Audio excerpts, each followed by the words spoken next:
Hello, baseball fans. Welcome to Chop House Chatter, episode 7. My name is Thomas, I'm Jackson. and we have a special guest today. Jackson, who do we have? Well, we have a guy you may know from Twitter, everyone's favorite organist on Twitter. We got Matthew Kaminski here with us. How we doing? Thanks for having me. Yeah, I'm Welcome, doing Matthew. doing pretty good after a couple of wins. Yeah. Come for those of you who don't know, we're recording here on April 13th, fresh off a sweep of the Cincinnati Reds. So Yep. I always love those wins. So, Jackson, run through a few of the accolades. What has Mr. Kaminski done? What kind of stuff has he published? I mean, he's got some discography. He was a member of the Latin Salsa Orchestra, the Orchestra Macuba, as it was called. He's released a couple of albums, Chicken Coop. He's released some lo-fi, some organ hi-fi, and then he's in a band called Fairfax and Third. I released an album in 2021, LA Connection. Check it all out. I've given some of it a listen. It's some nice, relaxing music to have in your background. Yeah. So, Matthew, how'd you get started into music? Well, my parents forced me basically. They forced you. You got a career out of it. I like that. So when I was 5 or 6, maybe, I started taking organ lessons along with my sister as well. Got it. And my dad was a accordion. Well, he was a professional accordion player, but he would play accordion as a hobby.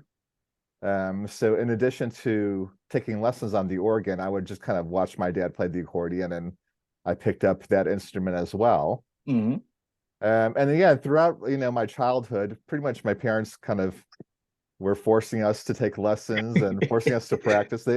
They would put the timer on the oven, the metronome, the oven. So that we could practice a half an hour a day. Got it.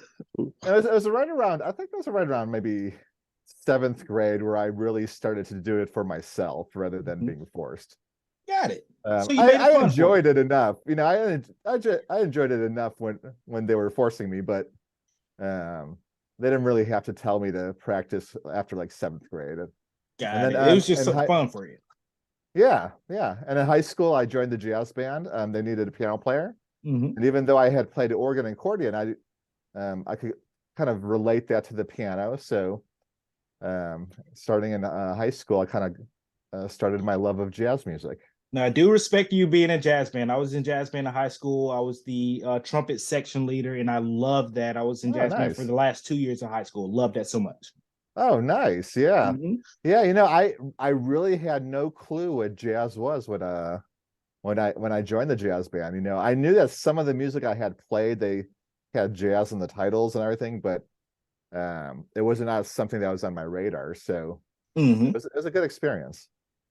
And you were able to morph that from music into sports and baseball. And that's something I love. I've loved music my whole life. I've loved baseball my whole life. And you put that together. Yeah, I started with the Braves in 2009.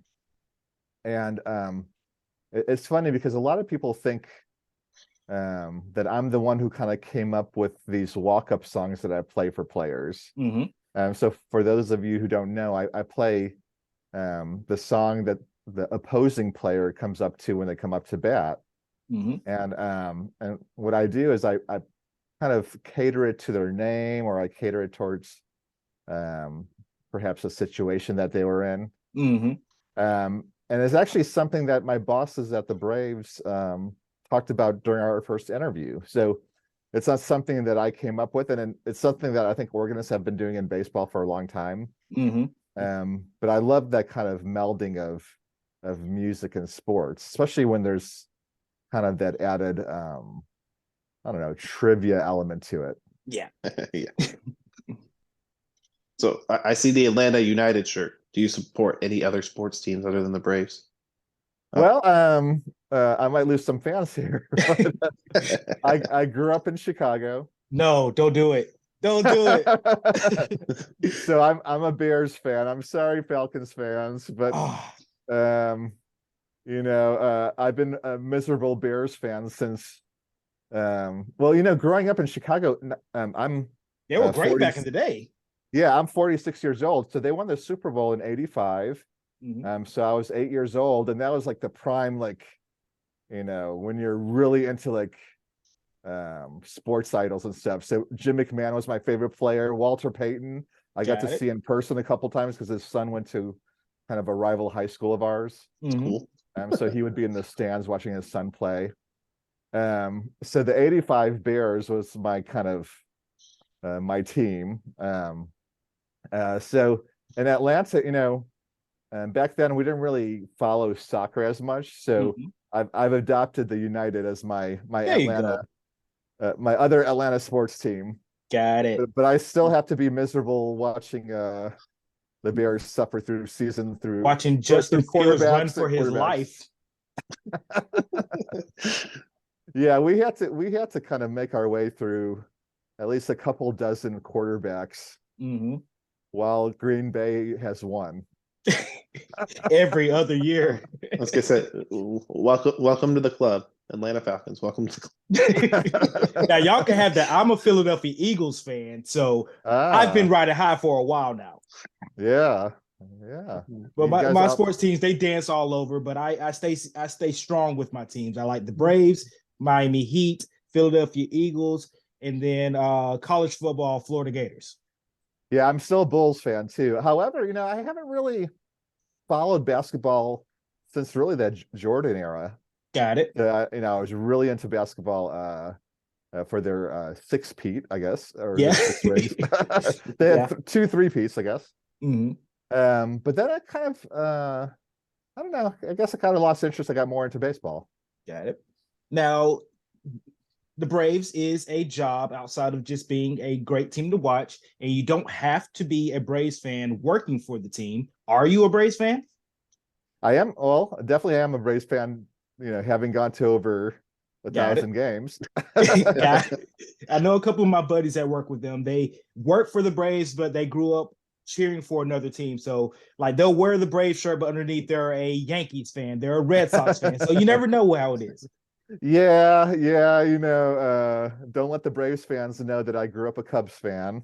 Got it. Going to Wrigley Field as a kid, I've been to maybe like 8 or 9 Cubs games growing up and a couple White Sox games. But, when you're working for the team, you have to be a fan.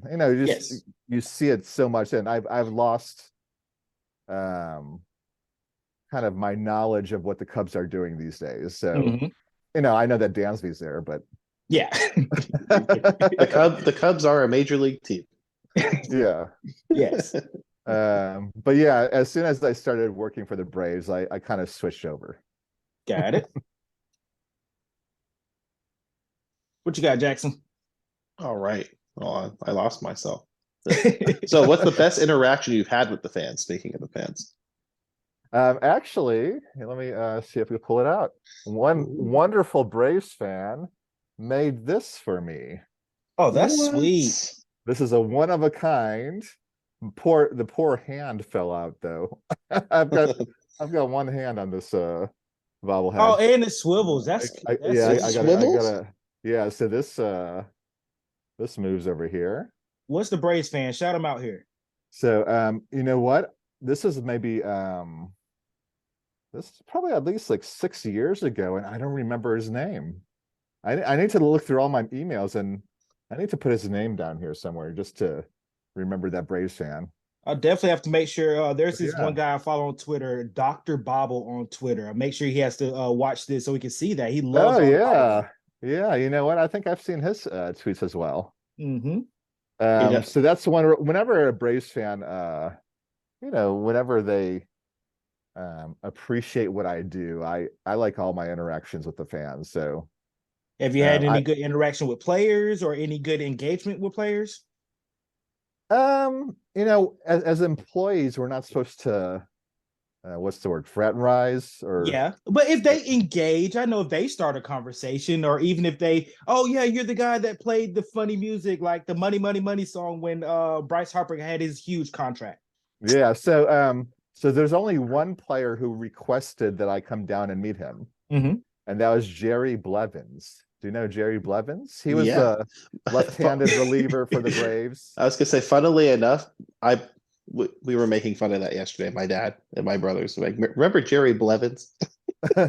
Well, I think he does a lot of broadcasting Yeah. on Twitter a lot these days. But he actually had me come down to the clubhouse and I met him, and he was saying that in the bullpen, this is maybe, I don't know, 4 or 5 years ago. In the bullpen, they would try to play a game and figure out why I was playing a song and what song I was playing. So I guess the speakers by the bullpen are pretty loud, so they could hear me really well in there. Got it. And then Chris Medlin, I don't know if you remember Of Chris course, Medlin. yeah, we both know Medlin. Yeah, so Chris Medlin has reached out on Instagram, and I actually met him in person outside the stadium one time, and he says he's always listened to what I was playing. So he says that players are, even though they're not listening all the time, the players know what I'm doing. So got it. That makes me feel pretty good. Gotcha. Yeah. Have any opposing players said anything about your musical choices? No, well, in the press, or they were asked about it, like Lucas Duda when he played for the Mets. I mean, I used to play Camptown Races, Duda. So he says that, and like when the reporter asked him, he said that he just been kind of hearing that his whole life, so he didn't really care that much about it. It's not like he was mad or anything. Yeah. Yeah. I don't know if I wanted to pass him by when he was on the Braves. but yeah, I'm on the third level at Truist, and we're rarely down in the service level where the clubhouse is. So you have your own cafeteria up there. You don't have to go downstairs. Well, we have a little cafeteria up there, and we could go downstairs if we wanted to, but usually I just kind of go right to my little quadrant. Got it. In the stadium. So, being musically accomplished, what's your favorite kind of music? Do you have a different kind of music that's not, outside of organ and jazz music that you like to listen to? Well, yeah, I definitely consider myself a jazz musician first. So that's where my degrees are. I went to Georgia State. Go Panthers. I went to Georgia State as well. Go Panthers. Oh, yeah, nice. Yes, sir. So I actually first went to University of Arizona, and then I transferred to Georgia State, and I got both a bachelor's and master's in music there. So jazz is something that I've always really fascinated me, and I still work at it. When you're a jazz musician, you never quite stop learning, I guess. And if you look at the poster behind me, I'm a huge Beach Boys fan. So you see that poster that says Smile there? Yes. The Smile was a Beach Boys album that wasn't released until 40 years later, like 2007. Got it. So I like a lot of kind of 60s and 70s, I guess you would call it oldies or even classic rock type stuff. Stuff like Led Zeppelin, Rush, the Beach Boys, Beatles, ELO, Raspberries. So a lot of harmony bands. So when it comes to current music, I leave it up to my daughters. My daughters are 9 and 12, and they're the ones who teach me about anything that's current on the radio. So they like to listen to a station called The Pulse on XM. So they kind of keep me current on music. Gotcha. Yeah, they're great bands, and I listen to a lot of vinyl. I have, probably like 1,600 vinyl records. So, I'm always on the lookout for bands that interest me. Got it. Cool. So, having your own cafeteria on your own level, is there a favorite place to eat at the ballpark that's not that cafeteria on that level? You know what? I don't know. A lot of times, believe it or not, I just stop by like Publix and grab a sub, and I'll eat that at the stadium just because I don't have that much time. Yeah. A lot of times I'm playing for batting practice, and a lot of those places haven't even opened up yet. They don't open till the gates open. Right. Yeah. I actually like Goldberg's Deli. Okay. So a lot of people are going to say Antico and Wahlburgers, or what's that Cuban place? That was really good too. Shoot, now you throw me for a loop here. I Yeah, should know all these. It's kind of right across from the Goldberg's Deli. Can't think of it now. Yeah, that was really good too. There was one food item that they had the first year when it was still SunTrust Park, and they don't have it anymore. It was the Burger Rizza. It was a half-pound bacon cheeseburger, and where your buns are for the burger were 7-inch pepperoni pizzas. Oh, thing was amazing. Well, I do like Fox Brothers. Yeah, Fox Brothers is always good. Yeah, so Fox Brothers, whenever I do have a chance, I'll grab that. Got it. So in your 14, 15 years playing for the Braves, what has been your favorite song that you've played for a player, or favorite experience that you've had playing for the Braves in the past 14, 15 years?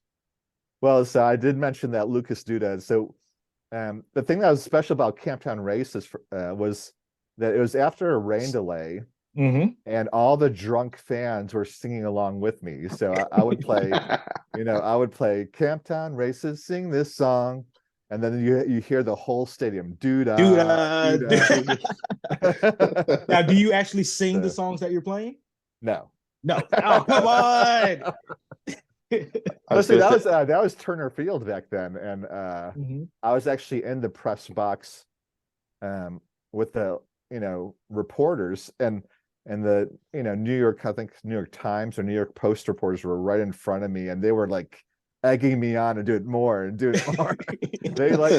It's funny how the opposing team's reporters really love what I do, and they'll give me kind of the inside scoop or the inside dirt.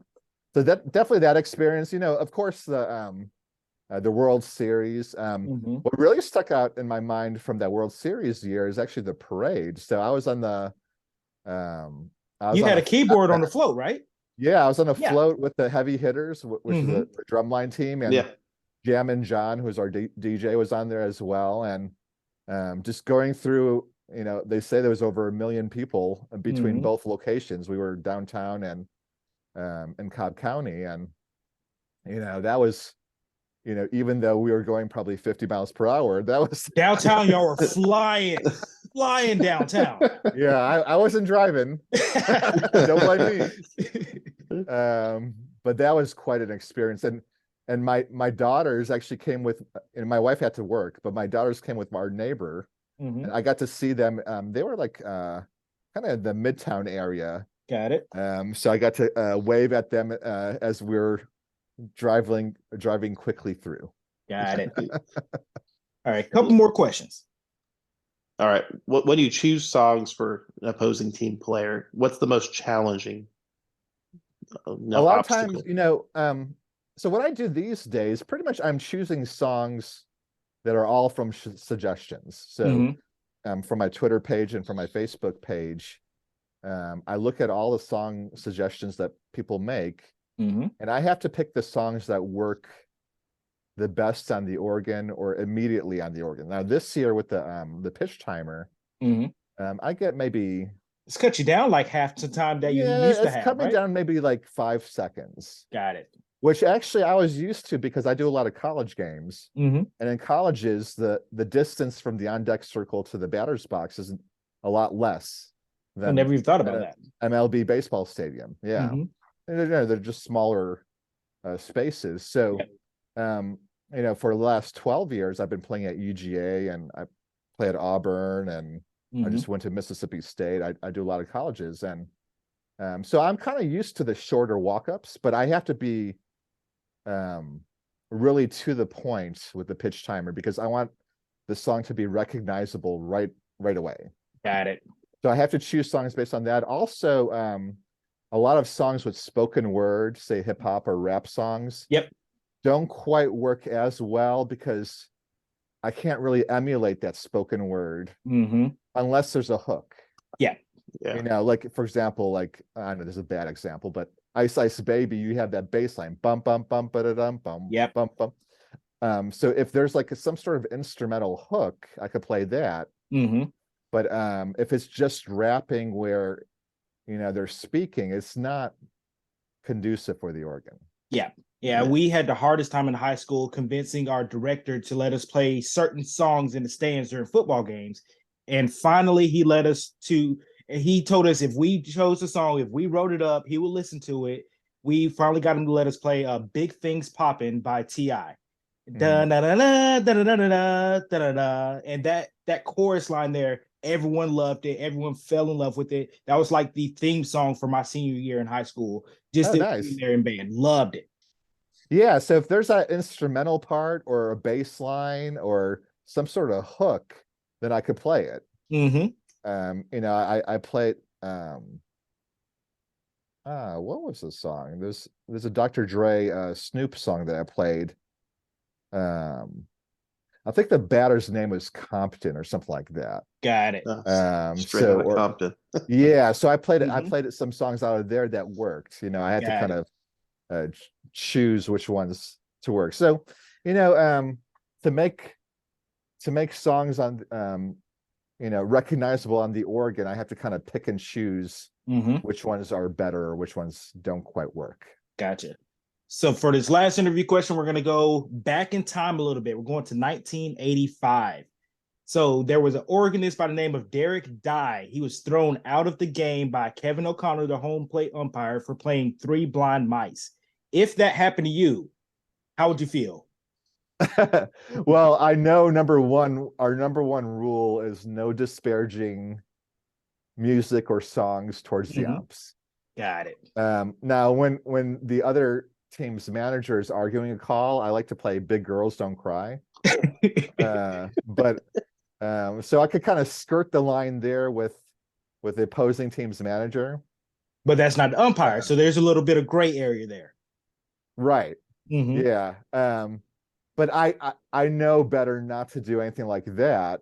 Got it. I've always said that if an opposing I don't want to be too out of base here, but if an opposing team player just threw me the finger, that would be a victory for me. Oh yeah. Need that interaction. That means you got under the skin. If I get the middle finger from a famous baseball player, that would be pretty cool. Pretty good claim to fame. But I don't think I've gone that far to warrant. Not yet, at least. Not yet. All right. What are your predictions for the 2023 Braves season? How do you feel about the team this year? I think that, well, if the team is healthy, so I've found in previous years that really the healthiest teams in October are usually the ones that go all the way. Now, when we won, we didn't have Ronald, so that was a little bit of different. That was an anomaly there. Yeah. But usually, if you look at like the Phillies last year, they were, I guess, pretty healthy when they went to the World Series. So, those teams that get hot in September and October are usually the ones that are still in it. So, I never worry about like the early season, like people are panicking because we lost a couple games to the Padres. I mean, it's literally the second week of the season. We're fine. And we have injuries now, which all teams go through injuries. And usually at the start of the season, you'll see. In my observations, I'm no expert at the sport of baseball, but I see a lot of pitchers kind of get injured earlier in the season, I guess. I mean, you're better than the average fan, though. You've seen and witnessed over 1,100 baseball games. Yeah, at the Braves, so you're better than the average person. Yeah. But I think we're going to do all right. If our pitchers could stay healthy, with Strider, Wright, Fried, maybe Soroka. So we'll see. I think we have a good shot. Got it. All right, we are to the fun portion of our call here. I'm throwing you into the hot seat. This is Chop House Hot Seat. So rapid fire questions, 15 questions. Don't think about just answers. First thing that comes to mind, okay? Okay. Jackson, go ahead. All right. First question, books or movies? Movies. All right. Is cereal soup? No. Brisket or steak? Brisket. If you had to throw a mandatory amount of alcohol consumption to any sport, which sport would be funniest? Funniest. Tennis. All right. Milkshake or smoothie? Milkshake. Does your toilet paper go over or under? Over. Okay. Beach or mountain vacation? Beach. Who would you pick to play you in a movie? Paul Schaefer. Okay. Who would win in a race, Blooper or the Philly Fanatic? Blooper. There you go. If you were arrested for no explanation, what would your friends and family assume that you had done? Oh, stolen something. Okay. I don't know why. Who has the best walk-up music on the team? Strider. Okay, I'll make sure I throw Strider's walk-up music at the end of this. If you switch jobs with Alex Anthopoulos for a day, who do you think would struggle the most? Struggle. You mean as far as the team?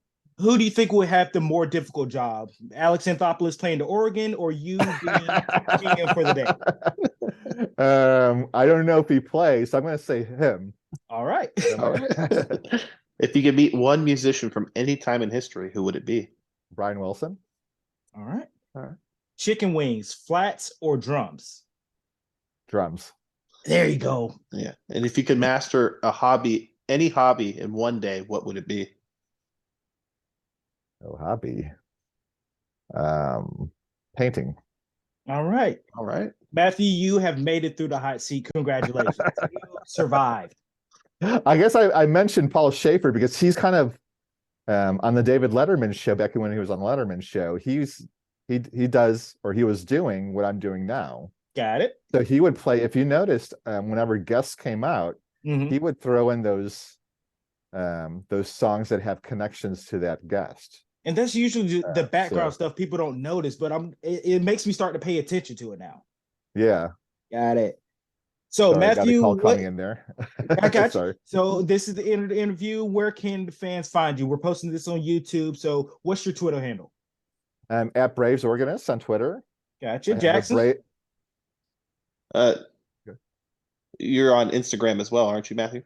Yeah, so it's at Braves Organist on Instagram and Facebook as well. You just look up Braves Organist, and then MatthewKaminski.com is my website. There we go. You can find me. I'm the @Top Fan Stats guy. Gotcha.